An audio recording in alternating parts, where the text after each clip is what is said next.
America में एक भूत ने अपनी मर्डर मिस्ट्री सुलझाने में पुलिस की मदद की थी। ये घटना अमेरिका के वेस्ट वर्जीनिया स्टेट में रूरल एरिया ग्रीनपियर काउंटी में आज से करीब 124 साल पहले घटी थी। इस काउंटी में एडवर्ड शू नाम का एक लोहार रहता था। उसकी 3 महीने पहले ही एल्वा नाम की एक लड़की के साथ शादी हुई थी। जनवरी 1897 की एक रात एडवर्ड ने अपने पड़ोस के एक लड़के को काम करने वाली जगह से घर भेजा ताकि वो देख सके कि उसकी नई नवेली पत्नी को बाजार से कुछ चाहिए तो नहीं। जब ये लड़का ग्रीनपियर काउंटी में उसके घर के दरवाजे पर पहुंचा तो उसने एल्वा को सीढ़ियों के नीचे पड़ा पाया। एक पल के लिए वो लड़का ठिठक गया। उसे समझ नहीं आ रहा था कि वो क्या करे। उसने एल्वा को सीधा किया और चेक करने की कोशिश की कि आखिर हुआ क्या है। एल्वा का सिर एक तरफ झुका हुआ था। पहले तो उसे लगा कि एल्वा शायद सो रही है। वो चुपचाप उनकी ओर बढ़ा और मिसेस शू कहकर उन्हें जगाने की कोशिश की। कोई जवाब ना मिलने पर वो घबराकर वहाँ से दूर चला गया और जाकर अपनी माँ को इस बारे में बताने लगा।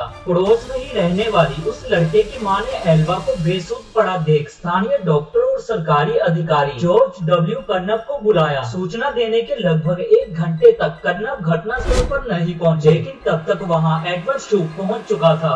वो अपनी पत्नी की डेड बॉडी को वहां से उठाकर बेडरूम में लेकर गया। उसे नहलाया, कपड़े पहनाए और बिस्तर पर लेटा दिया। उसने अपनी पत्नी के डेड बॉडी को एक हाई कॉलर वाले कपड़े पहनाकर दफनाने के लिए तैयार किया और उसके चेहरे पर पर्दा डाल दिया। इस दौरान सरकारी अधिकारी और मौत के मामलों को देखने वाले स्थानीय डॉक्टर जॉर्ज डब्ल्यू कर्नप भी वहां पहुंच गए। उन्होंने उस मरी हुई लड़की के शरीर की जांच शुरू कर दी। इस दौरान पति एडवर्ड शू अपनी पत्नी के सिर को गोद में रखकर रोता रहा। जब कर्नप ने एल्वा के सिर और गर्दन की जांच करने का प्रयास किया तो एडवर्ड शू नाराज हो गया और गुस्सा दिखाने लगा। कर्नप शू को नाराज नहीं करना चाहते थे, इसलिए वो चुपचाप वहां से चले गए। कर्नप कुछ हफ्ते पहले एल्वा का इलाज भी कर रहे थे, इसलिए उन्होंने डेथ के कारण को अचानक आई बेहोशी करार किया और उन्होंने बाद में इसे प्रेगनेंसी से जुड़े परेशानियों से जोड़ दिया। एल्वा के शरीर को लिटिल स्वेल माउंटेन के उसके बचपन के घर ले जाया गया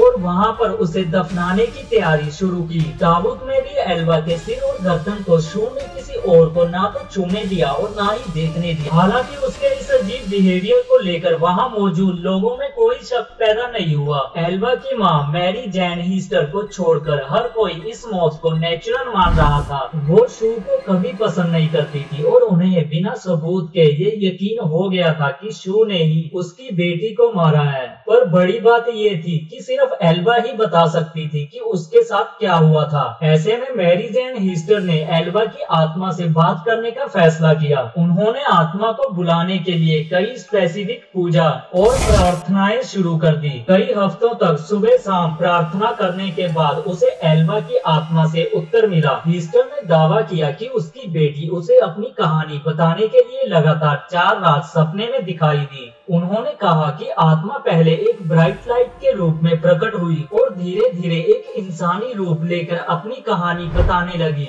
इस दौरान उसका पूरा कमरा ठंड से भर जाता था। लगातार 4 दिनों तक एल्वा की आत्मा ने अपनी माँ को सपने के जरिए पूरी कहानी बताई। एल्वा के भूत ने उसकी माँ के सामने कबूल किया कि शू ने उसके साथ क्रूरता की और दुर्व्यवहार किया। शू ने मारपीट के दौरान एल्वा की गर्दन तोड़ दी थी, जिसके बाद एल्वा के भूत ने अपना सिर पूरी तरह से पीछे घुमाया और वहां से चली गई। इस घटना के बाद एल्वा की मां पब्लिक प्रोसिक्यूटर जॉन प्रेस्टन के पास गई और मामले को फिर से खोलने की अपील की। प्रेस्टन ने भूत के बारे में उसकी कहानी पर विश्वास किया और आसपास के लोगों से पूछताछ शुरू कर दी। शू के पड़ोसियों और दोस्तों ने एल्वा के अंतिम संस्कार के दौरान उसके अजीब बिहेवियर के बारे में पब्लिक प्रोसिक्यूटर प्रेस्टन को बताया।